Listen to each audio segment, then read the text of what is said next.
জগতে গঙ্গার জলকে আটকাবার ক্ষমতা আমাদের নেই। আপনারা এখন দেখছেন সনাতন মিডিয়া 7.0 চ্যানেলটিতে নতুন হলে সাবস্ক্রাইব করে রাখুন নতুন নতুন ভিডিও। ধীরে ধীরে ধীরে ধীরে সমুদ্রে যে মিশে যাবে কিনা? গঙ্গার জল নিরবিচ্ছিন্ন ভাবে কোথায় যে মিশবে? সমুদ্রে যে মিশে যাবে। গঙ্গাম্ব সহম বুধ। এ জগতে যেমন গঙ্গার জল ধীরে ধীরে যে সমুদ্রে মিশে যায়, তেমনি এ জগতের কোন ভক্ত যদি আমার কথা শ্রবণ করে, মদ্গুণ শ্রুতি মাত্রেন, যেই মাত্র আমার গুণের কথা এ জগতের ভক্তের কর্ণ দিয়ে হৃদয়ে প্রবেশ করবে, নদী যেমন ধেয়ে গিয়ে সমুদ্রের সাথে মিশে যায়, গঙ্গা নদী যেমন সমুদ্রে মিশে যায়, তেমনি আমার কথা শ্রবণের সঙ্গে সঙ্গে যে গোবিন্দ পাদ পদ্মে যে মিশে যায়।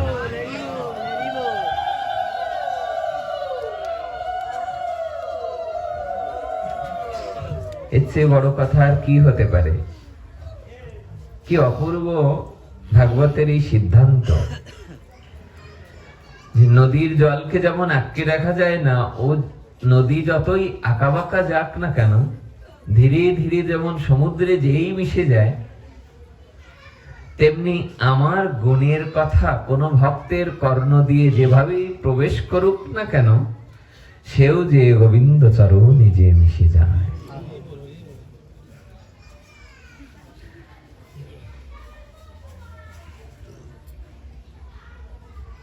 মজ্জিত্তা মদ্গত প্রাণা বোধয়ন্ত পরস্পর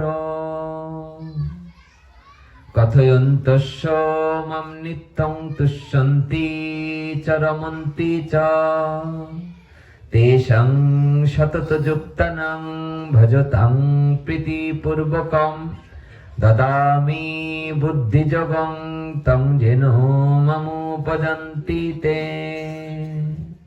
মনুষ্যানাং সহস্রেষু কশ্চিৎ যততি সিদ্ধয়ে যততামপি সিদ্ধানাং কশ্চিন্মং বেত্তি তত্ততো। দৈবী হেষ্যা গুণময়ী মম মায়া দুরত্যয়া মাম এব যে প্রপদ্যন্তে মায়ামেতং তরন্তি তে। নমং দুষ্কৃতি নমূঢ়া প্রপদ্যন্তে নরধমা মায়া পরীত জ্ঞানা আসুরং ভবমাশ্রিতা। চতুর্বিধা ভজন্তে মাং জনা সুকৃতিন অর্জুন আর্ত জিজ্ঞাসুর অর্থার্থী জ্ঞানী চ ভরত সর্ব। তেষাং জ্ঞানী নিত্যযুক্তেন তেষাং জ্ঞানী নিত্যযুক্ত একুর ভক্তি বিশিষ্যতে প্রিয় হি জ্ঞানীন হতার্তমহং স চ মম প্রিয়। মনুষ্যানাং সহস্রেষু কশ্চিৎ যততি সিদ্ধয়ে যততামপি সিদ্ধানাং কশ্চিন্মং বেত্তি তত্ততো। মজ্জিত্তা মদ্গত প্রাণা বোধয়ন্ত পরস্পরম কথয়ন্তস্য মাম নিত্যং তুষ্যন্তি চ রমন্তি চ। ভগবান অরিন্দম সুন্দর, সকল সুন্দরীর সুন্দর, ভুবন মনোহর। সেই ভগবান কুরুক্ষেত্রের সমর অঙ্গনে অর্জুনকে উপলক্ষ করে বারংবার এই শ্লোকটি বলছেন যে মচ্চিত্তা মদ্গত প্রাণা বোধয়ন্ত পরস্পরম কথয়ন্তস্য মাম নিত্যং তুষ্যন্তি চ রমন্তি চ। অর্জুন, এ জগতে যার মন প্রাণ আমাগত, অর্থাৎ আমায় যে ভালোবাসে, সে আর একজন ভক্তকে পেলে আমার কথাই আলোচনা করে, অন্য কোনো কথা তার বদনে আসতে চায় না। মৎস্যকে যেমন দুধের মধ্যে রাখলেও মাছ পছন্দ করে না, মৎস্য পছন্দ করে না, সে ওই নদীর জলই পছন্দ করে। মৎস্যকে যতই ঘিয়ের মধ্যে রাখা হোক, মৎস্য পছন্দ করে না। সে সবসময় পছন্দ করবে কি করে সে জলে প্রবেশ করবে। তেমনি এ জগতে যারা হরি কথাকে পছন্দ করে তারা জুয়া আড্ডা তাসে মগ্ন হয় না। তারা যেখানে সাধু সঙ্গ হয়, হরি কথা হয়, সেখানেই তারা প্রবেশ করবে। এটাই স্বাভাবিক। প্রেমসে বলো। এই পাশটা বেশ ভালো, গাড়ি এখনো সচল আছে। এই পাশটা সচল নেই। প্রেমসে বলো। না, এবার ভালো হয়েছে। একটা কথা বলি, যদি কিছু মনে না করেন।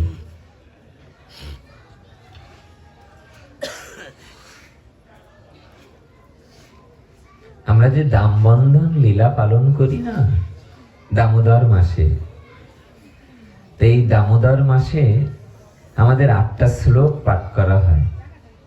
একে দামোদর অষ্টকম বলা হয়। এই দামোদর অষ্টকমের একেবারেই শেষ বিশ্রাম শ্লোকে আমাদের গোস্বামীগণ ব্যাখ্যায় বলেছেন, সনাতন গোস্বামী বলেছেন যে নম রাধিকা ওই তদীয় প্রিয়া ওই। তিনি ব্যাখ্যাতে বলছেন যে আমরা কেন রাধিকাকে, রাধারানীকে কেন প্রণাম করব। তো উনি ওনার দিগদর্শিনী টিকায় উল্লেখ করেছেন যে রাধারানীকে আমরা এই জন্য প্রণাম করব যে এ জগতে যারা গোবিন্দকে প্রণাম করে, গোবিন্দকে যারা ভালোবাসে, গোবিন্দ বলছেন তাদের সুনাম সুখ্যাতি আমি সমগ্র বিশ্বে গড়ে দিই।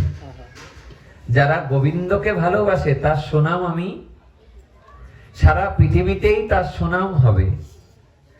আর যদি কেউ আমার রাধারানীর পূজা করে, রাধারানীর প্রণাম করে, রাধারানীর সেবা করে, আমিও তাকে ভগবান হয়ে পূজা।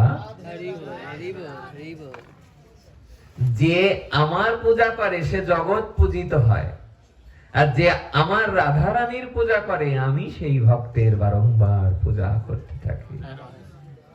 এসছে বড় বাণী, এসছে বড় কথা হতে পারে না। একবার যদি কেউ রাধারানীর নাম উচ্চারণ করে, গোস্বামীগণ যেমন বলছে যে জলস্য চুলকেন চ বিক্রিনীতে সমাত্মানাম ভক্তব্য ভক্তবৎসল। এ জগতের কোন ভক্ত একটি তুলসী দল আর 1 গণ্ডূষ জল যদি আমার চরণে অর্পণ করে, একটা তুলসী পত্র আর 1 গণ্ডূষ জল কোন ভক্ত যদি দরদ মিশ্রিত করে আমার চরণে দেয়, ভগবান বলছে আমি আজীবন তার কাছে বিক্রি হয়ে যাব।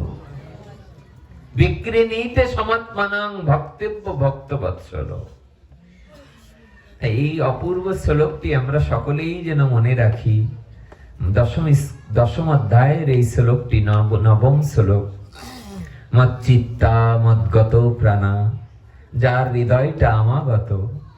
মচ্চিত্ত, যার চিত্তটা আমায় দিয়েছে, মনটা যায় আমায় দিয়েছে।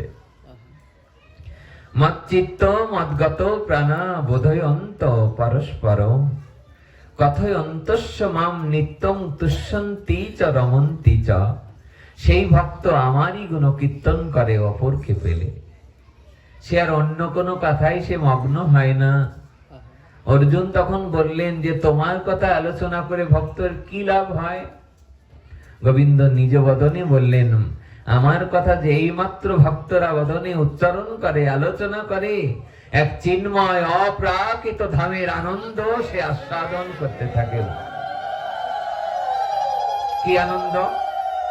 আপনি যখন হরি কথা শ্রবণ কীর্তন করেন তখন কি আনন্দ পান? সংসারের জ্বালা যন্ত্রণা দুঃখ আর মনে থাকে না। দেখবে যেই মাত্র কর্ণ দিয়ে এর একটা অক্ষরও প্রবেশ করে, সঙ্গে সঙ্গে হৃদয়টা কেমন নির্মল হতে থাকে। নিরমল শ্রী গৌর প্রেম রস সিঞ্চনে পুরল সব মন আস। সব আশা তখন পূরণ হবে যদি হৃদয়টা নির্মল হয়, যদি হৃদয়টা শান্ত হয়।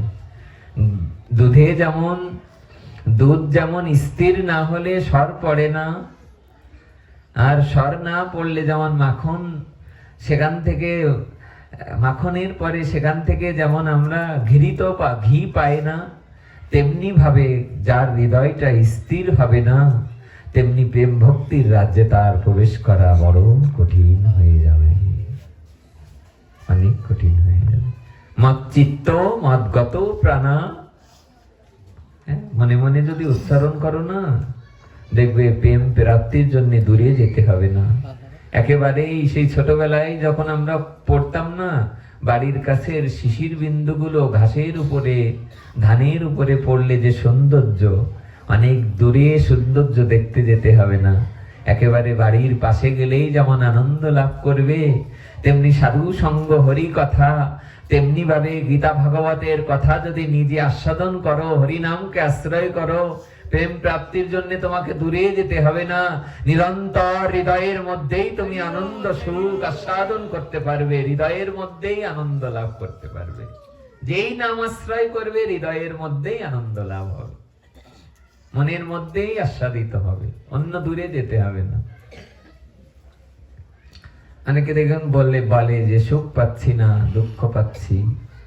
এর কারণই হচ্ছে যে ভগবানকে ভুলে যাওয়া। তাই যে ভক্ত একবার আমাকে আশ্রয় করে, সে আমার কথাই আস্বাদন করে, আমার কথাই আলোচনা করে,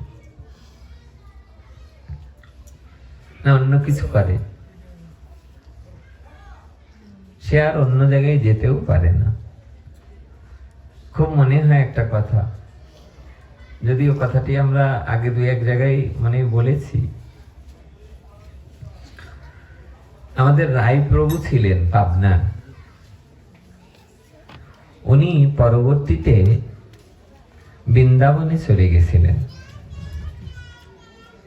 বৃন্দাবনে যে যখন ভজন করতেন, ওনার ধীরে ধীরে ওনার নামকরণ করা হয় গুরু মহারাজের কৃপায় কৃষ্ণ সুন্দর রায়। কি নাম? সংক্ষেপে ওনাকে রায় প্রভু বলে ডাকা হতো। এত বড় জগৎ বিখ্যাত এই ভক্ত, উনি যখন পাবনা থেকে বৃন্দাবনে চলে গেলেন, উনি ওখানেই ভজন সাধন করতেন। উনি গৃহী ছিলেন। তাই পাবনার এই রায় প্রভু যেদিন, ওনার একমাত্র পুত্রের নাম ছিল শ্যামসুন্দর। কি নাম? এই শ্যামসুন্দর একমাত্র পুত্র মৃদঙ্গ বাজাতো। আর কৃষ্ণ সুন্দর রায় এত সুন্দর কীর্তন করতেন যে তার কীর্তনের ধ্বনি শুনে আকাশে বাতাসে মনে হতো যেন হরিনামের ধ্বনি। অনেক দূর থেকে তার কীর্তন শুনতে আসতেন অনেক ভক্তরা। আর পঞ্চতত্ত্বে যেমন আমরা গাই, তিন পুত্র সঙ্গে নাচে সেন শিবানন্দ, আর পঞ্চপুত্র সঙ্গে বাজে রাই ভবানন্দ। আজ পিতা পুত্রে কীর্তন আনন্দ করলে জগতে তার চেয়ে আনন্দ আর কিছু থাকতে পারে না। যদি নিজের বাবা আর সন্তান মিলে, দুজনে তিনজনে মিলে কীর্তন আনন্দ করা যায়, তাহলে ঘরের মধ্যেই যেন সাধু সঙ্গ হয়, যেন ঘরের মধ্যেই যেন ভক্ত সঙ্গ হয়। আজ রায় প্রভু তার একমাত্র পুত্র শ্যামসুন্দরকে নিয়ে ভীষণ কীর্তন আনন্দে মেতে উঠেছেন। ছেলেটা এত ভালো মৃদঙ্গ বাজায়, আর বাবা তো তার কীর্তনের কোনো তুলনা নেই। তার কীর্তন করতে করতে ধীরে ধীরে একদিন এক সংবাদ আসলো, বাবার কানে যে বললেন তোমার ছেলেটা মারা গেছে, বাড়ি যেয়ে দেখো। একমাত্র পুত্র মৃদঙ্গ বাজায়। কৃষ্ণ সুন্দর রায় যেই মাত্র বাড়ির মধ্যে প্রবেশ করলেন, যে দেখলেন নিজের একমাত্র পুত্রের মৃত শরীরটা দেখে বাবা কাঁদলেন না। সবাই মনে মনে চিন্তা করছেন যে উনি কাঁদছেন না কেন? কারোর ছেলে মেয়ে মারা গেলে তার তো কান্না রোল পড়ে যায়। এ জগতে সব থেকে বেশি কঠিন হলো যদি বাবার কাঁধে কারো সন্তানের লাশ ওঠে।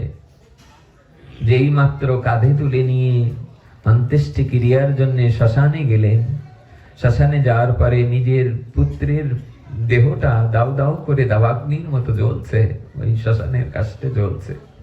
বাবা অপলক নয়নে তাকিয়ে রয়েছে, এক ফোঁটা কাঁদে না। গ্রামের লোকজন ঝরঝর কাঁদছে বাবার দিকে তাকিয়ে, যে নিশ্চয়ই পাষাণ হয়ে গেছে অধিক শোকে। সামান্য শোকে কাতর হয় মানুষ, আর অধিক শোকে পাথর হয়ে যায়। যেই মাত্র দেখলেন যে দাউ দাউ করে জ্বলছে, এরপর কলসি ভাঙা আর যে ক্রিয়াকর্মটা হরিনাম করে সব ভক্তরা বাড়ি চলে গেলেন। কৃষ্ণসুন্দর রায় একা একা নিভৃতে বাড়ির মধ্যে প্রবেশ করলেন। বাড়ির ভিতরে যে কৃষ্ণসুন্দর রায় উনি রয়েছেন। গ্রামবাসীরা চিন্তা করলেন কৃষ্ণসুন্দর রায়ের একমাত্র পুত্র দেহ রেখেছে, একমাত্র পুত্রের বিয়োগে হয়তো বাবাকে আর বাঁচানো যাবে না, যে দেখো হয়তো হাউমাউ করে বাড়িতে কাঁদছে। গ্রাম শুদ্ধ লোক বাবাকে দেখতে গেলেন। বাবার বাড়ির চৌকাঠ যেই মাত্র চৌকাঠে গেলেন, যে দেখলেন কৃষ্ণসুন্দর রায় মৃদঙ্গ বাজাচ্ছে আর সন্ধ্যা আরতিতে কীর্তন আনন্দ করছে। সবাই যেন বাবাকে প্রশ্নবিদ্ধ করতে লাগলেন যে একমাত্র পুত্র মারা গেছে আর আপনি খোল বাজিয়ে কীর্তন করছেন। সঙ্গে সঙ্গে কৃষ্ণসুন্দর রায় উত্তর দিলেন, শোনো, আমাকে চৈতন্য মহাপ্রভু একজন মৃদঙ্গ বাদক দিয়াছিলেন, তাহার ইচ্ছা হইয়াছে, তাই তিনি আমার একমাত্র পুত্র মৃদঙ্গ বাদক শ্যামসুন্দরকে লইয়া গিয়াছে। বলে চৈতন্য মহাপ্রভুর ইচ্ছা ছিল যে সে আমাকে একজন মৃদঙ্গ বায়ান দেবেন। হ্যাঁ, গ্রন্থে বলে বায়ান লেখা আছে যে তিনি আমাকে একজন মৃদঙ্গ বায়ান দেবেন, তাহার ইচ্ছা হইয়াছে, তাই তাহাকে লইয়া গিয়াছে। এখন সেই মৃদঙ্গ বাজানোর ভার আমার উপরই পড়িয়াছে, তাই আমি এখন কীর্তন আনন্দ করে আমি নিতাই গৌরকে আনন্দ দান করিতেছি। ওনার এই জীবনী শ্রবণ করে আমাদের নবদ্বীপের, আমি প্রথম যখন এই কথাটি শ্রবণ করেছিলাম, নবদ্বীপের থেকে আমাদের এই মহন্ত মহারাজ এসেছিলেন ভাগবত কিশোর গোস্বামীজি। উনি যখন বাংলাদেশে এসে এই কথাটি বললেন, তখন থেকে আমার খুব ইচ্ছা ছিল যে এই কথাটি আমি কোন গ্রন্থে পাবো, কোথায় একটু পড়া যায় কেন। তা গতবার যখন রাধাকুণ্ডে গেলাম, তখন রাধাকুণ্ড থেকে গৌড়ীয় একটা গ্রন্থ এনে ওই গ্রন্থে দেখলাম অপূর্ব তার চরিত্র, তার গ্রন্থে অপূর্ব লেখা, যে কৃষ্ণসুন্দর রায় কি অপূর্ব করে বললেন যে আমাকে একজন মৃদঙ্গ বাদক দিয়াছিলেন, মহাপ্রভুর ইচ্ছা হইয়াছে, তাই তিনি তারে লইয়া গিয়াছে। এখন আমার মৃদঙ্গ বাজানোর ভার আমার হাতে পড়িয়াছে, তাই আমি মৃদঙ্গ বাজাইতেছি। আমার মনে হয় গীতার এই শ্লোকটি যদি কেউ পাঠ করে না বোঝে, আমার মনে হয় তার কৃষ্ণসুন্দর রায়ের এই কথাটা শোনা উচিত, যে জাতস্য হি ধ্রুব মৃত্যু ধ্রুবং জন্ম মৃতস্য চ তস্মাদ অপরিহার্য অর্থে নতং সচিতমসি। যে অর্জুন, যার জন্ম হয় তার মৃত্যু হবে, আর যার মৃত্যু হয় তার জন্মও অবশ্যম্ভাবী। তাই মৃত অথবা জীবিত কারোর জন্য শোক করা উচিত নয়। তা আমার মনের মধ্যে একটা জিনিস মনে হয়, এটা কি সম্ভব? কিন্তু কৃষ্ণসুন্দর রায় করিয়ে দেখিয়েছেন যে যাত্রা তিনি লইয়া গিয়াছেন। এই এক অক্ষর যদি কেউ একবার বুঝে ফেলে, তাহলে এই সংসারে তার আর বেশি কষ্ট পাওয়া লাগবে না। ধীরে ধীরে ধীরে ধীরে তার প্রেম ভক্তি জাগ্রত হবে। ধীরে ধীরে তার সে যত পা আগাবে তত ওই পথেই এগিয়ে যাবে। আপনি বৃন্দাবনে যাবেন, বৃন্দাবনের এক পা কমবে, বৃন্দাবনের রাস্তাটা একটু কমবে। আর যদি অন্যান্য জায়গায় যান, বৃন্দাবনে না যে যদি বান্দরবনে যান, অন্যান্য জায়গায় যান, তাহলে বৃন্দাবনটা দূরত্ব হবে। আমাদের এই জগৎ সংসারে সব থেকে যেটা শ্রেয়, সব থেকে যেটা কর্তব্য, সব থেকেই যেটা প্রয়োজন, রামানন্দ সংবাদে মহাপ্রভু রায় রামানন্দকে বলছেন যে রায়, শ্রেয় মধ্যে কোন শ্রেয় জীবের হয় সার? উত্তরে রায় কহে, রায় রামানন্দ বললেন যে প্রভু, কৃষ্ণ ভক্ত সঙ্গ বিনা শ্রেয় নাহি আর। এ জগতে সব থেকে মঙ্গল বস্তুটা কি? রায় রামানন্দ বললেন যে প্রভু, এ জগতে সব থেকে মঙ্গল বস্তু যদি ভক্তদেরকে সঙ্গে নিয়ে সাধু সঙ্গ হরি কথা করা যায়, তাই এটাই সব থেকে বেশি এর থেকে সব থেকে শ্রেয় বস্তু আর কিছু হতে পারে না। এটাই সব থেকে শ্রেয় বস্তু। সাধু সঙ্গের এমনও মহিমার কথা বলা হয়েছে শাস্ত্রে, এমনও আশ্চর্যের কথা বলা হয়েছে যে শাস্ত্রে এরকমও লেখা আছে যে বৈকুণ্ঠেও সাধু সঙ্গ নেই, এমন গোলকেও সাধু সঙ্গ নেই, এমনকি 14 ভুবনের কোথাও সাধু সঙ্গ হরি কথা নেই। একমাত্র এই মত্তভূমিতে, এই ভগবত রাজ্যে ভগবানের এই প্রেম ভক্তি মূলক যে হরি কথা সাধু সঙ্গ একমাত্র এই পৃথিবীতেই বিরাজিত। আর কোথাও এই সাধু সঙ্গটা নেই, অন্য কোথাও নেই, অন্য কোথাও পাবে না সাধু সঙ্গ হরি কথা, হরি নাম। হনুমানকে নাকি একবার রামচন্দ্র এসে বলেছিলেন, হনুমান তাড়াতাড়ি গুছিয়ে নাও, বৈকুণ্ঠে যেতে হবে। হনুমান নাকি বলেছিলেন যে প্রভু, হে পতিত পাবন, হে মর্যাদা পুরুষোত্তম রামচন্দ্র, আপনি কৃপা করে বলবেন কি আমরা এখন যে স্থানে পদার্পণ করব, আমরা এখন যে জায়গাটায় যাব, সেখানে সাধু সঙ্গ আছে তো, সেখানে হরি কথা হবে তো? রামচন্দ্র হনুমানের দিকে তাকিয়ে বললেন যে না, ওখানে কোনো সাধু সঙ্গ হরি কথার ব্যবস্থা নেই। সঙ্গে সঙ্গে হনুমান বললেন, আমি বৈকুণ্ঠেও যেতে চাই না, আমি সেই জায়গাতেই থাকবো যেখানে সাধু সঙ্গ, যেখানে রামের কথা, যেখানে রাম কথা সাধিত হয়, আমি সেই স্থানেই থাকবো, সেখানেই, হ্যাঁ, যেখানে আমার প্রভুর কথা হবে আমি সেই স্থানেই থাকবো। এত বড় ভক্তের কথা তো বলে শেষ করারও যায় না। ওনার কথা নিজে পড়লে যেমন আস্বাদন হয়, নিজে বললেও যেমন আস্বাদন হয়, করলেও আস্বাদন হয়। ওনাদের কথা তো বললে কেমন আনন্দ লাগে, খুব অপূর্ব লাগে এই জায়গাটা। যে যুদ্ধ যখন সমাপন হয়েছে, বিভীষণ একটা মুক্তোর মালা নিয়ে গিয়েছিলেন রামচন্দ্রকে দেওয়ার জন্য। যেই মাত্র রামচন্দ্রের সম্মুখে ওই মুক্তোর মালাটা নিয়ে গিয়েছেন, সঙ্গে সঙ্গে রামচন্দ্র দেখে তো খুব মনে মনে আনন্দ পাচ্ছেন। রামচন্দ্র ওই মালাটা নেওয়ার পর উনি যেই মাত্র নিজের গলায় দিয়েছেন, গলে দেওয়ার পরে সমস্ত ভক্তরা মনে মনে চিন্তা করছে, সুগ্রীব আদি বিভীষণ দেবতা গন্ধর্বগণ সবে ভাবে মনে মন, সকলে সুগ্রীব সহ শুরু করে সমস্ত ভক্তরা মনে মনে চিন্তা করছে যে রামচন্দ্রের হাতের থেকে এই মালাটা যদি আমাদের কেউ দান করত, তাহলে আমাদের মানব জীবন ধন্য হয়ে যেত। কার না লোভ হয় ভগবানের হাতের থেকে যদি কোনো বস্তু পাওয়া যায়। উনি গলা থেকে খুলে, ওনার গলে থেকে খুলে নিয়ে উনি হাতে করে ঘোরাচ্ছেন চারিদিকে।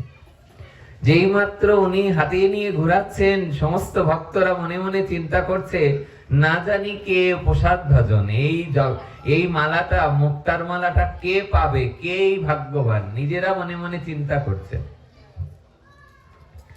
আর অনতি দূরে বসেছিলেন হনুমান সকলের নিকটে।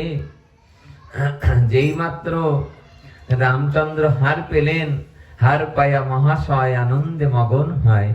তিনি আনন্দ পেয়ে উনি খুঁজে খুঁজে দেখছেন যে আমার হনুমান কোথায়। যেই মাত্র উনি হারটা খুঁজে দেখছেন, হারটা হাতে নিয়ে উনি হনুমানকে খুঁজছেন। হনুমানকে খুঁজতে খুঁজতে হঠাৎ করে হনুমানকে ডাকছেন, হনুমান কাছে এসো, নিকটে এসো। আর এই মুক্তোর মালাটা নিয়ে যে হনুমানের গলায় পরিয়ে দিলেন ভগবান। যেই মাত্র ওনার গলায় পরিয়ে দিলেন, সঙ্গে সঙ্গে হনুমানকে তো সংস্কৃতে কবিরাজ বলা হতো, বলে হার পায়া মহাশয় আনন্দে মগন হয়, ফিরাইয়া ঘুরাইয়া দেখে। হনুমান যেই মাত্র হারটা হাতে পেলেন, হারটা হাতে নিয়েই তার একটা একটা করে চিবিয়ে চিবিয়ে মাটিতে ফেলে দিচ্ছে। পুঁথি কষ্ট কার লাগছে? রামের? সীতা? কার কষ্টটা হচ্ছে? কার? বিভীষণের। কেন? কারণ যার বস্তু তার ব্যথা। এ জগতে যে কারোর ছেলে মারা গেলে অন্যের কষ্ট হয় না, একেবারেই দূরের মানুষের কি কষ্ট হয়? সে হয়তো বলতে পারে ইস, কিন্তু নিজের পরিবারের কেউ, নিজের আত্মীয় কেউ, নিজজন কেউ যদি দেহ রাখে, নিজের কোনো ক্ষতি হয়ে গেলে তার নিজের কষ্টটা অনুভূতি হয়। যেই মাত্র একটি একটি করে পুঁতি চিবিয়ে চিবিয়ে মাটিতে ফেলে দিচ্ছেন, সঙ্গে সঙ্গে ব্যথা কষ্টটা হচ্ছে বিভীষণের, কারণ অনেক দিন ধরে গুছিয়েই তো রামচন্দ্রের অঙ্গে দিয়েছে ওইটা। সঙ্গে সঙ্গে বললেন, এই জন্যই তো বলি বানরের গলায় কি মুক্তার মালা খাটে। সঙ্গে সঙ্গে রামচন্দ্র বললেন যে বিভীষণ, আমি দেখছি যে কি করা যায়।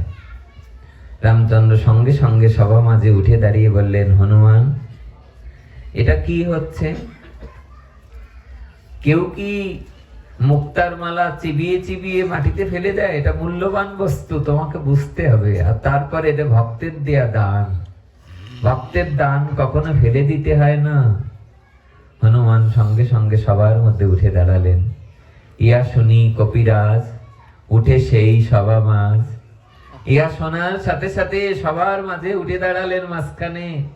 আর এই যে ভক্তমাল গ্রন্থে অপূর্ব আস্বাদন দিয়েছেন, ভক্তমাল গ্রন্থে কি পদে পদে লেখা, ইয়া শুনি কপিরাজ উঠে সেই সভা মাঝ, সবার সামনে উঠে দাঁড়ালেন। বললেন, প্রভু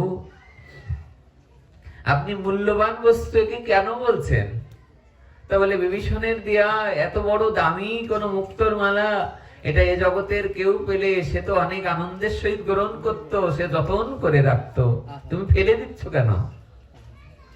সঙ্গে সঙ্গে হনুমান বললেন, প্রভু শ্রী গুরুদেবের মুখে কতবার শুনেছি, গুরুদেব কাঁদতে কাঁদতেই কথাটি বলতেন, जिसका अंदर में हमारी प्रभु जी का नाम नहीं है वो मूल्यवान वस्तु कैसे हो सकता। যে বস্তুর মধ্যে আমার প্রভুর রামের নাম থাকে না, তা হনুমানের কাছে মোটেই গুরুত্বপূর্ণ হতে পারে না। আমি প্রথম যখন এই মালাটা হাতে পেলাম, ফিরিয়ে ঘুরিয়ে দেখলাম, দেখি নিশ্চয়ই তাহলে মালার উপরে নাম আছে। কিন্তু অনেকবার ঘুরিয়েও দেখলাম মালার উপরে অর্থাৎ পুঁথির উপরে কোনো নাম নেই। এরপরে মনে মনে চিন্তা করলাম, তাহলে প্রভুর নামটা মনে হয় বোধহয় এই মুক্তোর মালার ভিতরে, পুঁথির ভিতরে আছে। তাই আমি একটি একটি করে মালা চিবিয়ে চিবিয়ে ফেলে দিয়েছি। যেই মাত্র চিবিয়ে চিবিয়ে ফেলে দিলেন, সঙ্গে সঙ্গে বললেন যে তারপরেও যখন রাম নাম না পেলাম, তাই আমি একটি একটি করে পুঁথি চিবিয়ে চিবিয়ে ফেলে দিচ্ছি। যেই মাত্র বললেন, রামচন্দ্র উঠে দাঁড়িয়ে বললেন, ও তাহলে এর মধ্যে রাম নাম নেই বলে তুমি চিবিয়ে চিবিয়ে ফেলে দিচ্ছ। দেহ তো তোমার হয়ে অস্থি চর্ম মাংসময় বটে, তাহলে ইহা কেন ধরো বৃথা? তোমার শরীরটাও তো অস্থি চর্ম আর মাংস দিয়েই তৈরি হয়েছে, এখানে ইহা রাম নাম কোথা? তবে কেন ধরো বৃথা? তোমার শরীরে কোথাও রাম নাম দেখাতে পারবে? আজ এই মর্মস্পর্শী কথা শুনে হনুমান সঙ্গে সঙ্গে চোখ দুটি, নয়ন দুটি মুদিয়ে দিলেন, চোখ বন্ধ করলেন। চোখ বন্ধ করে একটি কথাই বললেন, আমি চেষ্টা করে দেখি আমার শরীরে প্রভুর নাম আছে কি নেই। চোখ দুটো বন্ধ করে অন্য কাউকে, রামচন্দ্রকে উনি আশীর্বাদ চাইলেন না, সরাসরি তার রামচন্দ্রের পাশে যিনি বসেছিলেন মা জানকী, মা জানকীকে দুটো হাত জোড় করে মাকে প্রার্থনা করছে। কারণ জানকী তো আর কেউ নয়, সীতা দেবী হলো সাক্ষাৎ ভক্তি দেবী। ভক্তি দেবীকেই প্রণাম করে বারংবার চোখের জলে বলতে লাগলেন, মা আমি তো পশু, তবু এ জগতে আমি পশু কুলে জন্মগ্রহণ করলেও আমার প্রভু রামই তো আমার পিতা, তুমি তো আমার মাতা। পশুর জন্য কি কোনো কৃপা হবে না মা? সঙ্গে সঙ্গে এই ভক্ত চূড়ামণি, ত্রেতা যুগের ভক্তের মধ্যে অন্যতম ভক্ত ছিলেন হনুমান। যেমন রামচন্দ্র বলেছিলেন যে আমার ভাই লক্ষ্মণও যতটা না প্রিয়, আমার লবকুশ যতটা না আমার প্রিয়, তার থেকে অধিক প্রিয় আমার হনুমান। সেই হনুমান এবার মায়ের চরণে নিবেদন করছে, মা আজ আমার এই যুদ্ধে যদি তুমি জয়লাভ করাও, একমাত্র তবেই জয়লাভ হবে। সঙ্গে সঙ্গে চোখ দুটো বন্ধ করে সীতা মাকে ডাকতে লাগলেন, মা গো, তুমি আমায় করুণা করো, আজ তোমার এই পশু ছেলে আমার বুক চিরে দেখাবে, যেন তার হৃদয়ে তোমাদের নাম খোদাই করা থাকে। সঙ্গে সঙ্গে ইয়া শুনে কপিরাজ উঠে সেই সভা মাঝ, নখে ধরি ফাড়ে বক্ষস্থল। যেই মাত্র সবার সম্মুখে দাঁড়িয়ে নিজের নখ, পশুদের তো কেমন নখ হয়, তার বক্ষটা যেই মাত্র চিরিয়ে ফেললেন, সঙ্গে সঙ্গে জনক নন্দিনী সীতা স্নেহ আনন্দে পুলকিতা, অর্থাৎ জনক নন্দিনী সীতার মায়ের পিতার নাম ছিল জনক রাজা, তার সেই কন্যা জনক নন্দিন সীতা স্নেহ আনন্দে পুলকিতা, উনি যেই মাত্র দেখছেন যে হনুমানের অঙ্গে যেই বুক চিরে দেখালেন, দেখলেন রাম সীতা শুধু সর্বাগ্রে তার মধ্যখানে বসে বসে সেখানে ধ্যান করছেন, আর অস্থি চর্ম মাংস সমস্ত জায়গায় রামচন্দ্রের নাম খোদাই করে করে লেখা। ওই খোদাই করে করে রাম নাম লেখা দেখে সীতা ঠাকুরানী ঝরঝর, সীতা মা ঝরঝর করে কাঁদতে লাগলেন, আর চোখের জলে প্লাবন বেড়ে যাচ্ছে। একবার তাকায় প্রভুর দিকে, একবার তাকায় হনুমানের দিকে। হনুমানের দিকে তাকিয়ে তাকিয়ে মায়ের চোখে প্রথম জল আসলো। হনুমান, তুমি আমাদেরকে কোন স্থানে রেখেছো, কিন্তু জীবনে কখনো বুঝতে পারিনি যে হনুমান এতটা আমাদের ভালোবাসে। তাই ভালো যদি বাসতে হয়, চলো না মনে মনে তার নামটা হৃদয়ে লিখে নিয়ে। আমি একবার গুরুদেবের কাছে জিজ্ঞাসা করেছিলাম যে কি করে তার নাম মনে থাকে। তিনি বলেছিলেন যে যদি হৃদয়ে লেখো নাম, সে নাম রয়ে যাবে। কোথায়? হৃদয়ে লেখো। আছে না, কার জন্য একটা গান আছে, হ্যাঁ, মান্নাদের, যে কাগজে লেখো নাম, কাগজ ছিঁড়ে যাবে, পাথরে লেখো নাম। গাইতে বলছে বক্তার, এক লাইন গাইবো? বকা দেবে সাধুরা।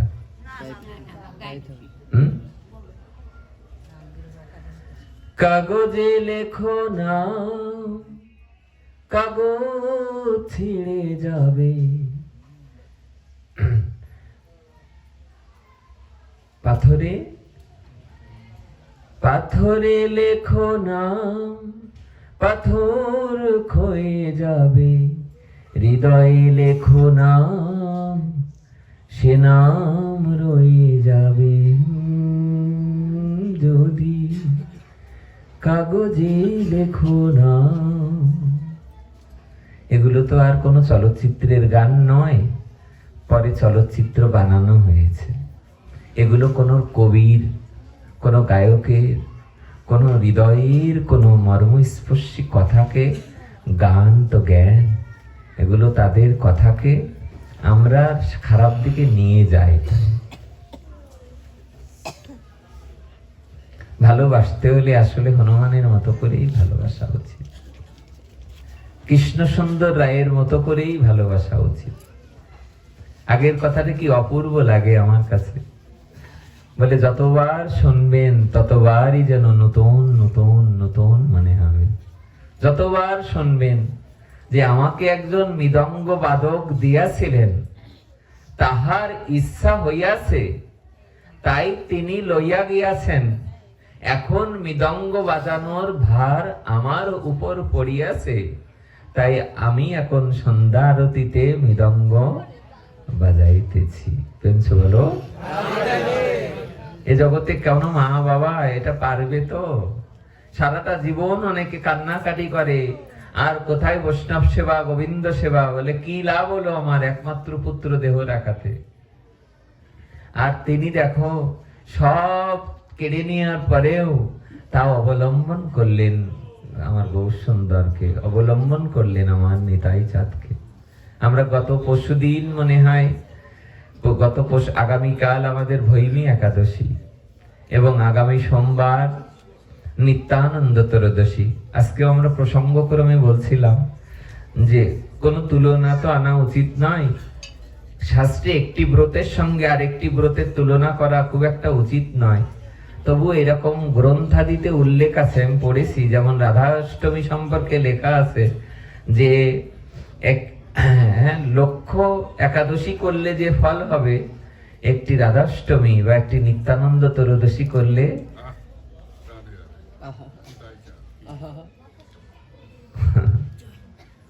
তো কথা নয়।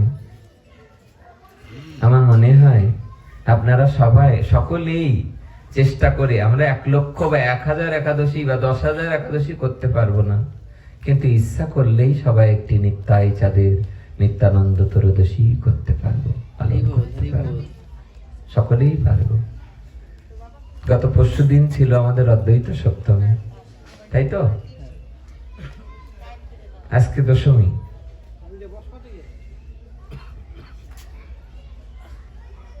এই সময়টা আমাদের নিতাই চাঁদ, অদ্বৈত গোসাই এবং সামনে শ্রীমান মহাপ্রভুর শুভ আবির্ভাব তিথি আসছে।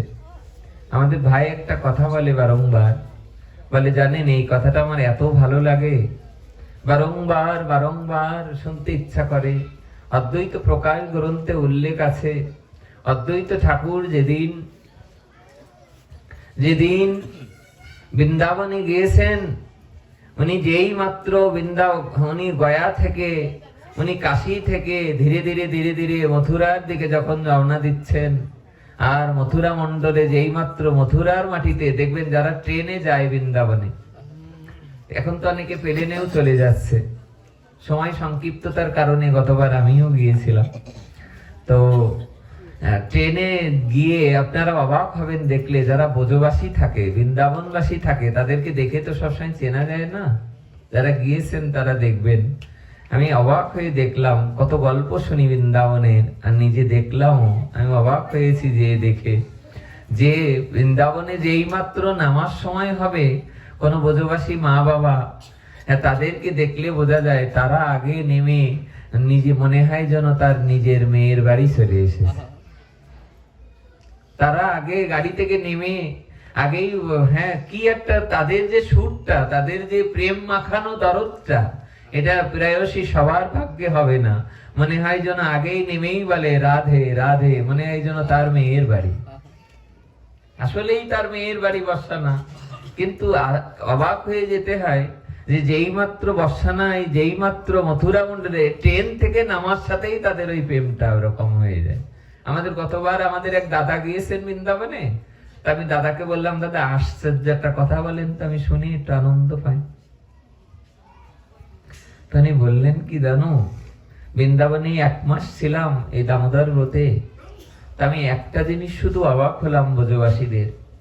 বলে যেই মাত্র রাধাকুণ্ডের পাড়ে তো অনেক জায়গায় রুটি সবজি ইত্যাদি বিভিন্ন জায়গা থেকে আসে, তো লাইন দিয়ে যারা ওখানে প্রসাদ নিচ্ছে, তো কেউ যে বলছে যে বাবা 5 রুটি দিয়ে দো, কেউ বলছে আমাকে 10 রুটি দিয়ে দো, কেউ বলছে আমাকে 2 রুটি দিয়ে দো। তা উনি আমাকে বলছে যে একজন এসে বলল যে আমাকে 50টা রুটি দিয়ে দাও। তা বললেন যে যেই মাত্র 50টা রুটি চাইলেন, সঙ্গে সঙ্গে ওই যারা দাতা দিচ্ছেন 50টা রুটি আর সবজি সেই বাচ্চাটার হাতে দিয়ে দিলেন। 50টা রুটি চেয়েছে, 50টাই দিয়ে দিলেন। তা বলে এটা বৃন্দাবনেই সম্ভব। এ যদি আমাদের কোন জায়গায় অনুষ্ঠানে দিতে এসে যদি 2টো করে রুটি সবাইকে দেওয়া হচ্ছে, যদি 50টা রুটি চাও, তো এটা যে কি হতো, এটা আপনিই বিচার করুন। আমাকে উনি বললেন যে বৃন্দাবনের ভাব আর সাধারণ ভাবের মধ্যে পার্থক্য দেখলাম দাদা। অবাক হয়ে যেতে হয় তাদের এই দর্শন করলে, অবাক করা কথা, অবাক হয়ে যেতে হয় তাদের এই প্রসঙ্গগুলো দেখলে। অদ্বৈত ঠাকুর যখন বালক কমলক্ষ বেশে সন্ন্যাস নিতে চেয়েছেন, উনি এদিক ওদিক ঘুরে বেড়াচ্ছেন। ঘুরতে ঘুরতে ঘুরতে ঘুরতে হরিদ্বার গেলেন। হরিদ্বার থেকে, কাশী থেকে উনি শিবকাঞ্চি, বিষ্ণুকাঞ্চি, বিভিন্ন জায়গায় গ্রন্থে উল্লেখ আছে উনি যখন বিভিন্ন জায়গায় পরিভ্রমণ করতে করতে যেই মাত্র মথুরার মাটিতে যে পা দিলেন, সঙ্গে সঙ্গে হৃদয় দিয়ে ঝরঝর জল ঝরতে লাগলো নয়ন দিয়ে। পদকর্তা বলছেন এত বেলা তো করন্দন করছিল না, সব তীর্থস্থানে গেলেন তখন তো কাঁদে নাই, যেই মাত্র মাধুর্যের ভূমি বৃন্দাবনে গেলেন সঙ্গে সঙ্গে কাঁদতে লাগলেন। এটা কেন? আর অদ্বৈত ঠাকুরের শিষ্য ঈশান নাগরের লেখা অদ্বৈত প্রকাশ গ্রন্থে উল্লেখ আছে, যেই মাত্র উনি বৃন্দাবনের মাটিতে প্রবেশ করলেন সঙ্গে সঙ্গে কেঁদে ফেললেন। বললেন কেন কাঁদলেন? বললেন কাঁদলেন এই জন্যে, ভগবানের পৃথিবীতে যত এই বিশ্ব ব্রহ্মাণ্ডে যত তীর্থস্থান আছে সংখ্যা কত? 3.5 কোটি। এই পৃথিবীতে কতটি তীর্থস্থান আছে? 3.5 কোটি তীর্থস্থান আছে। এর প্রত্যেকটি তীর্থস্থানই দিব্য চিন্ময়, কিন্তু অন্যান্য তীর্থস্থানে গেলে, অন্যান্য তীর্থস্থানে যাওয়ার চেয়ে যদি বৃন্দাবনের মাটিতে কেউ চরণ রাখে, বৃন্দাবনের মাটিতে যদি কেউ স্পর্শ করে, তার এত প্রেম প্রাপ্তির কারণ হলো এই যে বৃন্দাবনের মাটি হলো গোপিকাদের প্রেম মিশ্রিত, রাধারানীর প্রেম মিশ্রিত হলো বৃন্দাবন। অপূর্ব কথা। এই কথাটা পড়বার পরে দেখবেন ওই কথাটা আবার পড়তে ইচ্ছা করবে, যে বৃন্দাবনে কেন প্রেম জাগ্রত হয়েছে, কেন তিনি কেঁদে ফেললেন বৃন্দাবনে যে? কারণ হলো বৃন্দাবনের রজকণা ধুলোকণা প্রেম দিয়ে গড়া, রাধারানীর বিরহ দিয়ে, গোপিকাদের প্রেম দিয়ে গোপী বিরহ জেগে যায় ওখানে গেলে। যেই মাত্র উনি গেলেন, ক্রন্দন করতে করতে খুঁজে বেড়াচ্ছেন কাকে? আর কেউ নয়, সেই ভগবানকে বারংবার ডাকতে লাগলেন, কোথায় মদন মোহন, কোথায় আমার শ্যাম সুন্দর নটবর, কাহা যাও, কোথা যাব, কোথা গেলে তাকে পাবো? ক্রন্দন করতে লাগলেন। আর ক্রন্দন করতে করতে ভোর রাত্রে যে উনি এক গাছতলায় গিরি গোবর্ধন পরিক্রমা করে এক গাছতলার নিচে শয়ন করেছেন। আর শয়ন করার পর যেই মাত্র গাছতলায় যে শয়ন করলেন, শয়ন করার সঙ্গে সঙ্গে মদন মোহন এসে স্বপ্ন দেখাচ্ছেন, অদ্বৈত, অদ্বৈত, তুমি না খেয়ে না দিয়ে যে এখানে শয়নই আছো, শীঘ্র করে ঘুম ভেঙে ওঠো, উঠে যে দেখো যমুনার অনতি দূরে যে দ্বাদশ আদিত্য টিলা আছে, আমরা এবারও গিয়েছিলাম সেই যে টিলা, যে টিলার পরে রূপ সনাতন যেও ভজন করতেন, সনাতন গোস্বামী প্রায়শই ওখানে ভজন করতেন। আপনারা জানেন যে যে রাজা ওই যে সেই জাহাজটা নিয়ে যাচ্ছিলেন যমুনা দিয়ে, সেই লবণের জাহাজটা যখন আটকে গেছিল, সেই সনাতন গোস্বামী ওই টিলাটার পরেই বসে বসে ভজন করতেন। একদিন ভগবান যেমন সনাতনকে বলেছিলেন না, সনাতন তুমি আর এত গিরিরাজ পরিক্রমা করো না, বৃদ্ধ হয়েছো, আমি তোমাকে গিরিরাজ এখানে এনে দেব। সেই গিরিরাজের একখান যে শিলা এনে ওখানে দিয়েছিলেন, আর সনাতন গোস্বামীকে বলেছিলেন, বৃদ্ধ হয়েছো, 21 কিলোমিটার রাস্তা তুমি আর চলতে পারবে না, তুমি যদি এই শিলাটা পরিক্রমা করো, তোমার 21 কিলোমিটার পথ পরিক্রমা করার সমান হবে। সেই শিলাটা এখনো সেই দ্বাদশ আদিত্য টিলার পরে আছে, আপনারা গিয়ে দেখে আসবেন। মদন মোহন ভগবান স্বপ্ন দেখাচ্ছেন, অদ্বৈত ঠাকুর ওঠো, উঠে দেখো আমি দ্বাদশ আদিত্য টিলার নিচে। কেউ যদি মনে করে যে এই গুণের কথা শুনে কি লাভ হবে, ওই যে মদ গুণ শ্রুতি মাত্রেন মই সর্বগুয়াশয়ে মনো গতির বিচ্ছিন্ন যথা গঙ্গাম্ব সহম্বোধ। ভগবানের গুণের কথা শ্রবণ করলে গঙ্গার জল যেমন ধীরে ধীরে দিয়ে সমুদ্রে পতিত হয়ে যায়, তেমনি আমার কথা শ্রবণ করার সাথে সাথে গোবিন্দ চরণে যে ভক্তরা মিশিয়ে যাবে। তাই অদ্বৈত ঠাকুর সঙ্গে সঙ্গে ঘুম ভাঙলো। ঘুম ভেঙে উঠে উনি যেই মাত্র ঘুম ভেঙে গেল, ঘুম ভেঙে উঠেই দেখছে যে কি ব্যাপার, স্বপ্নের কি দর্শন করলাম। উনি ব্রজবাসীদের বলতে লাগলেন, শুনুন, এই মাত্র ভোর রাত্রে স্বপ্ন দেখলাম যে মদন মোহন স্বপ্ন দেখাচ্ছেন যে কুবজা সেবিত বিগ্রহ। আপনারা জানেন ভাগবতে একটি প্রসঙ্গ আছে কুবজা। এই কুবজার পিঠে কি ছিল? কুদ ছিল। হ্যাঁ, সেই কুবজা সেবিত, কুবজা যে ভগবানের সেবা করতেন, যে বিগ্রহটা সেবা করতেন, সেই বিগ্রহটা দ্বাদশ আদিত্য টিলার নিচে পড়ে আছে। মদন মোহন বলছেন, মিলেস্য ভয়ে, কিছু ডাকাতের ভয়ে কুবজার বিগ্রহটা যারা সেবা করত, ওই বিগ্রহটা সেবা করতে করতে ডাকাতের ভয়ে, মেলেচ্ছদের ভয়ে সেবকরা ওখান থেকে পালিয়ে গিয়েছে। আর পালিয়ে যাওয়ার পরে সেই আদিত্য টিলার তলেই ধীরে ধীরে মাটি জমতে জমতে পলি পড়তে পড়তে এখন সেখানে ওই টিলার ভিতরেই গোবিন্দের সেই বিগ্রহটা আছে। সাক্ষাৎ অদ্বৈত গোসাই, যিনি শিব ঠাকুর এবং যিনি মহাবিষ্ণু, তিনি স্বপ্নে দেখে সঙ্গে সঙ্গে উঠে তিনি সমস্ত ব্রজবাসীদের বলতে লাগলেন, আপনারা চলুন, আমাকে স্বপ্নে দেখিয়েছে ভগবান যে তার এক বিগ্রহ ওই যমুনার পারে দ্বাদশ আদিত্য টিলার নিচে আছে। সমস্ত ব্রজবাসীরা বিশ্বাস করে নিলেন এক বাক্যে। কেন? বলে অদ্বৈত ঠাকুরকে দেখে এ জগতে কার না বিশ্বাস হবে? বলো, এ জগতে কোন সাধুকে দেখলে মানুষের এত বিশ্বাস যদি হয়, ভক্তদের দেখলে যে বিশ্বাস হয়। হ্যাঁ, আমাদের বৃন্দাবনের এক মহন্ত পাঠ করেছে, কে যেন বললো আমাদের সামনে আগের দিন, আপনিই তো, কি জন্য নাম ওনার, গোবিন্দ বল্লভ শাস্ত্রীজির কথা বললেন না, যে গোবিন্দ বল্লভ শাস্ত্রীজি পাঠ করছেন, বলছে জানো বাবা, আমরা যখন সেলুনে যাই, সেলুনে যে ধারালো ব্লেড বা ধারানো খুর থাকে, ওই খুরটা দিয়ে যখন আমাদের চুল কাটানো বা শেভ করিয়ে দেয়, আমরা ওই নরসুন্দরকে আমরা বিশ্বাস করি। সে কিন্তু যে কোনো সময় যদি এটা বেঁধে যায়, এটা একটা জায়গায় যদি বেঁধে যায়, কিন্তু হিতে বিপরীত হতে পারে। বাবা বলছেন যে তাকে আমরা বিশ্বাস করি। গাড়িতে যখন উঠি, 50টা সিট থাকলে একজন গাড়িটা চালায়, এই যে আমরা নিরন্তর তো গাড়ির মধ্যেই থাকি। আমার মাঝে মাঝে মনে হয় যে আমার যদি একটু তন্দ্রা আসে, কি দিয়ে কি চালাবে, কি দিয়ে কি হবে। কিন্তু একটা জিনিস দেখুন, এই বিশ্বাসটা তো আপনার আমার থাকে যে না, তিনি আমাকে গন্তব্যস্থলে পৌঁছে দেবে। তেমনি এই জগৎ সংসারে বিশ্বাস যদি করতে হয়, গুরুদেবকে বিশ্বাস করো। বিশ্বাস যদি করতে হয়, রাধা মাধবকে বিশ্বাস করো, নিতাই গৌরকে বিশ্বাস করো। আর তাকে এরকম গ্রন্থে লেখা রয়েছে, সবাই বিশ্বাস কেন করলেন? বলেন বিশ্বাস করলেন তার ওই ভুবন ভুলনো রূপ দেখে, অদ্বৈত ঠাকুরের চেহারা দেখে সকলেই বিশ্বাস করলেন যে ইনি মিথ্যা বলছেন না। সবাই কি কি নিলেন সাথে? শাবল নিলেন, আর শাবল আর কোদাল নিলেন। শাবল কোদাল নিয়ে সেই দ্বাদশ আদিত্য টিলায় যে ধীরে ধীরে ধীরে ধীরে মাটি আলগা করতে লাগলেন, আর মাটিগুলো সাবধানে নিতে লাগলেন। কেন? ওই যে স্বপ্নে দেখিয়েছে যে দ্বাদশ আদিত্য টিলায় আমার এক বিগ্রহ রয়েছে, যাওয়ার কুবজা সেবিত বিগ্রহ। যেই মাত্র এই মনের ভিতরে আসলো, উনি কি করলেন?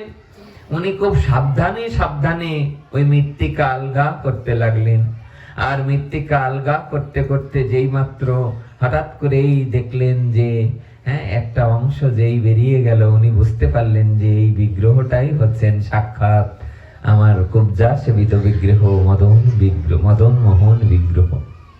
উনি সেই মাটি আলগা করে সমস্ত ভক্তরা এসে অনেক ভারী বিগ্রহটাকে এনে 108 কলসি জল দ্বারা, দুগ্ধ দ্বারা, পঞ্চামৃত দ্বারা, অনেক সিঙ্গার আদি করে অভিষেক করে অনেক বড় করে অনুষ্ঠান দিলেন বৃন্দাবনে অনুষ্ঠান আদি দেওয়ার পরে ওই বিগ্রহ চারিদিকে সুনাম ছড়িয়ে দিতে লাগলো। বিগ্রহটার নাম কি? মদন মোহন। এই মদন মোহন বিগ্রহটা এই মদন মোহন বিগ্রহটার সুনাম চারিদিকে এত বৃদ্ধি পেল। কারণ সুনাম যখন বৃদ্ধি পায়, তখন শত্রু বেড়ে যায়। কি হয়? এই জগতে কারোর যদি সুনাম বৃদ্ধি পায়, তার কি বেড়ে যায়? মাদার তেরেসার একটা কথা মনে আছে? আমাদের যশোরে আছে মাদার তেরেসার যে দাতব্য চিকিৎসালয়। সারা বাংলাদেশের অনেকেই যারা টাকা পয়সা অনেকে করতে পারে না, মিলাতে পারে না, তারা মাদার তেরেসার এই যে হসপিটালটা আছে, কম দামে কম টাকায় গর্ভবতী মহিলা মেয়ে ছেলেদের যাদের সন্তান প্রসব হবে, তাদেরকে নিয়ে ওখানে ভর্তি করা হয়। একেবারে অল্প কটা টাকায় ওরা করে দেয়। এই মাদার তেরেসার একটা বিখ্যাত বাণী উনি বলেছিলেন যে দেখো, যদি তোমার শত্রু বাড়াতে চাও, তা ভালো কাজ করো। প্রেমসে বলো। এই জগতে তুমি ভালো কাজ করলে দেখবে তোমার শত্রুর অভাব হবে না। এমনকি নিতাই গৌরেরও কম শত্রু ছিল না, মহাপ্রভুর কম শত্রু ছিল না। আজকে দুপুরেও পাঠের প্রসঙ্গ ক্রমে, কালকে রাত্রেও আমরা কোথায় এই এই আপনাদের এই পাশে আমরা ছিলাম, হ্যাঁ, বোয়ালমারি রূপাপার। আমি অবাক হলাম ওখানে, তাই যে একটা জিনিস অবাক হলাম, আমাকে বলছে যে পণ্ডিতরা যেন প্রশ্ন না করে, তাহলে কি হবে? আমি তখন বললাম কি যে পণ্ডিত তো থাকবেই, বোদ্ধা থাকবে না, জ্ঞানী থাকবে না, কর্মী মার্গী থাকবে না, তাহলে গীতাতে এতগুলো মার্গ আছে কেন? সব ধরনের তো থাকবে। সবাই কি আর একরকম হবে কি? এ জগতে সকলের মন কি একই রকম হবে? সকলের মন একই রকম হবে না। মহাপ্রভু যেমন দাক্ষিণাত্য পরিভ্রমণ যখন করেছিলেন, তখন দক্ষিণ ভারত পরিভ্রমণ করতে যাচ্ছেন, তো শ্রীমান মহাপ্রভু দক্ষিণ ভারত পরিভ্রমণ করতে করতে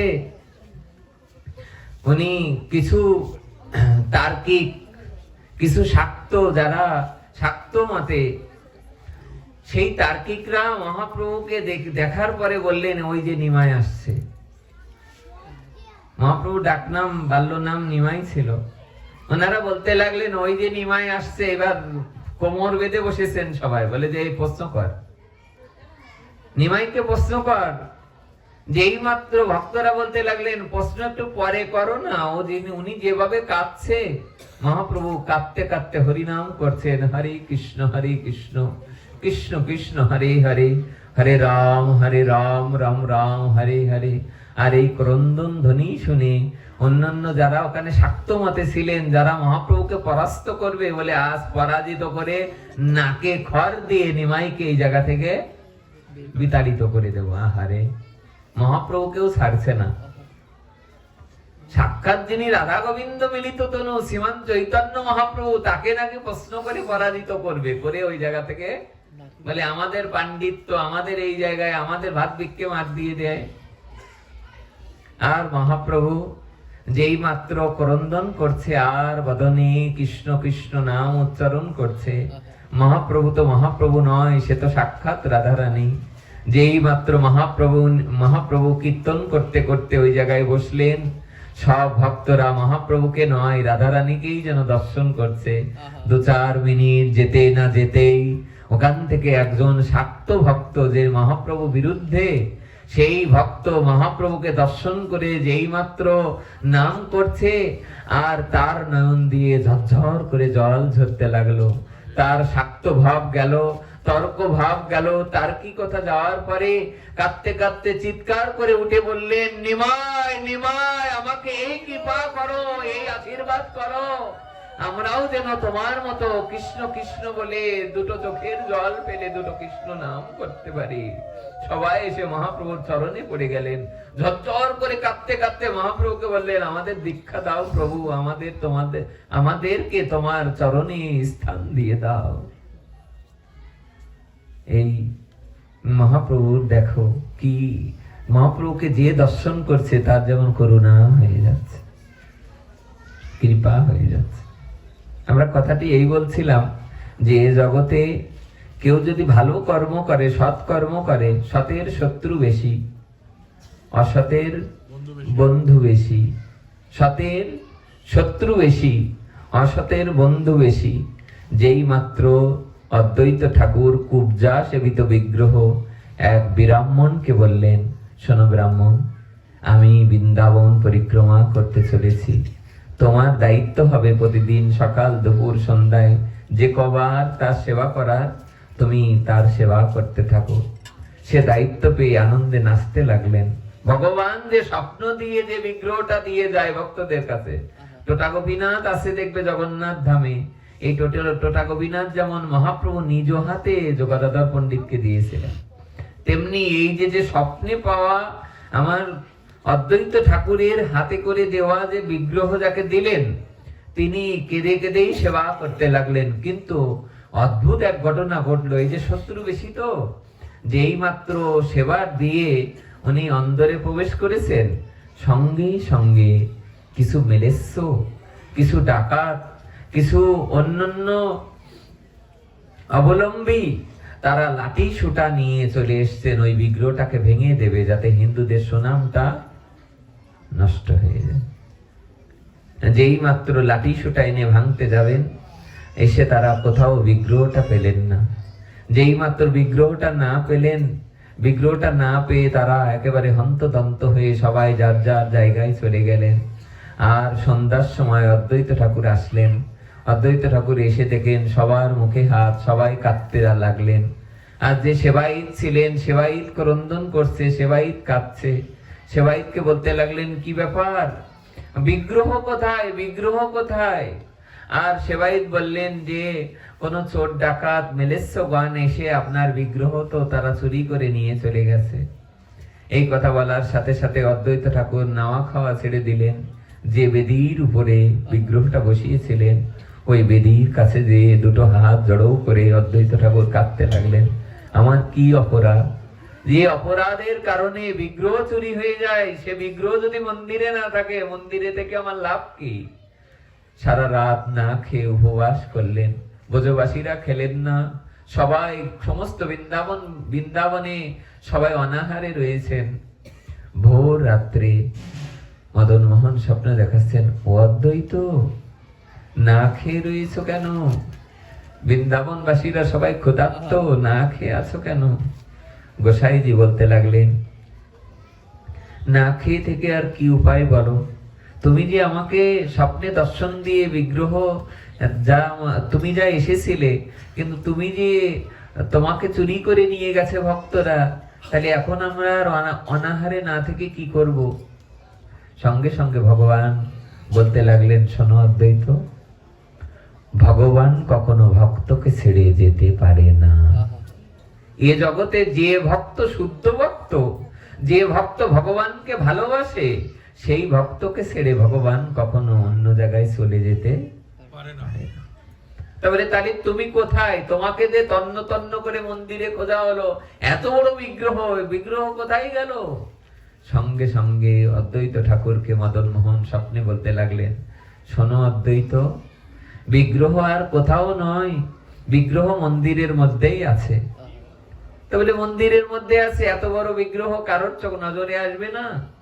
তাহলে দেখো, যোগীন্দ্র মনীন্দ্র গণও যে বিগ্রহ দর্শন করতে পারে না, আমাকে দর্শন করতে পারে না, যুগ যুগ ধরে ভালোবেসেও যারা আমাকে পায় না, আর কোথাকার ডাকাতরা এসে আমাকে দর্শন করে ফেলবে, তা তো আর আমি হতে দিতে পারি না। জানো, আমার এই বিগ্রহটা সাক্ষাৎ কুবজা আমাকে পূজা করেছে। আমি এ জন্মের নয়, আমি দাপরের কুবজা সেবিত বিগ্রহ।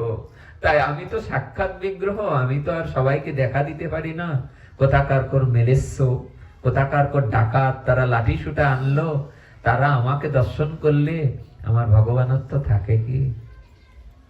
তাই বিগ্রহ বলতে লাগলেন, শোনো, আমি ছোট হয়েছি, আমি বৃহৎ বিগ্রহ ক্ষুদ্র হয়ে আমি মদন মোহন, এখন মদন গোপাল হয়েছি। কি হয়েছি? মদন মোহন, আমি গোপাল হয়েছি। আগে, এর আগে এই গোপাল ছিল না। এই যে গোপালটা আপনারা সম্মুখে দেখছেন, এই জায়গা থেকেই অদ্বৈত গোসাই এসে এইটা তিনি চালু করে গেছেন। চালু করা মানে গ্রন্থে এরকম উল্লেখ আছে যে স্বয়ং সাক্ষাৎ ভগবানই স্বপ্ন দেখাতে লাগলেন ওনাকে, বললেন, আমার আজ থেকে আমাকে আর মদন মোহন বলে ডাকবে না, আজ থেকে আমাকে মদন গোপাল বলে ডাকবে। তুমি যে দেখো ফুলের সাজির মধ্যে আমি পালিয়ে রয়েছি ছোট্ট গোপাল মূরতি হয়ে, ওখানেই যে তুমি খুঁজলে তুমি অবশ্যই এখনই ওই বিগ্রহ পেয়ে যাবে। আর আমার একটা কথা শোনো, আমার বিগ্রহকে আর মদন মোহন বলবে না, আমাকে বাল গোপাল, আমাকে মদন গোপাল বলে ডাকবে। আর এতে একটা বড্ড উপকার হলো এই, যারা বিগ্রহকে কিনতে পারে না, অনেক ভারী বিগ্রহ, বড় বিগ্রহকে যারা কিনতে পারবে না, কিন্তু এ জগতে মদন মোহন যদি মদন গোপাল হয়, তাহলে এ জগতে কত মানুষ যে গোপাল কিনে কিনে তাদের নিজ গৃহে নিজ বাড়িতে রেখে সেবা পূজা করতে পারবে। সেদিন হইতে মদন মোহনের নামকরণ মদন গোপাল করা হয়েছিল। অপূর্ব কথা, শোনো দিয়া মন, যাহার শ্রবণে হবে সর্ব পাপ বিমোচন। সমস্ত পাপ দূরীভূত হয়ে যাবে যে হরি কথা শ্রবণ কীর্তন করতে করতে, ভগবানের নাম গুণ কীর্তন শ্রবণ করতে করতে পরম মঙ্গল হয়ে যাবে। সদ্য ঋদ্ধ অবরুদ্ধতে অত্র কিরিতিবি শুশ্রূষু বিস্তৎক্ষণাৎ নিগম কল্পতরুর গলিতং ফলম সুখমুখাদ অমৃত দ্রব সংযুতম পিবত ভাগবতম রসমালয়ং মুহুরহ রসিকা ভুবি ভাবুকা ছিন্নতাং সকথা কৃষ্ণ পুণ্য শ্রবণ কীর্তন হৃদন্তস্থ অবুদ্রাণি বিধুনতি সুরিচ্ছতাম শুশ্রূষু সদ্য ধানস্য বাসুদেব কথা রুচি সন্মহৎ সেবয়া বিপ্রা পুণ্য তীর্থ নিষেবনা মদ্গুণ শ্রুতিমাত্রেণ ময়ি সর্ব গোয়াশয়ে মনগতির বিচ্ছিন্না যথা গঙ্গাম্ভ সোহম বুধ। ভগবানের কথা যারা শ্রবণ করে তার হৃদয় পরিষ্কার হয়ে যায়, হৃদয় নির্মল হয়ে যায়। ধীরে ধীরে ধীরে ধীরে ভগবানের করুণায়, ভক্তদের করুণায় তার তার আধার ঘরে আলো ফুটে ওঠে।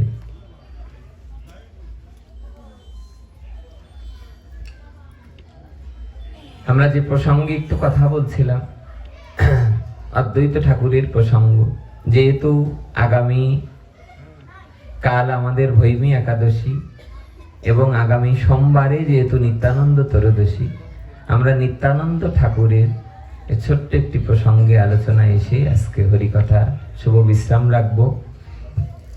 আবার কাল হরিকথা আছে, আর আমাদের একটু ইচ্ছা আছে যদি কালকে সকালে একটু কীর্তন করা যায়, খুব ভালো হবে, খুব আনন্দ হবে। সবাই মিলে একাদশীর দিনে যদি একটু কীর্তন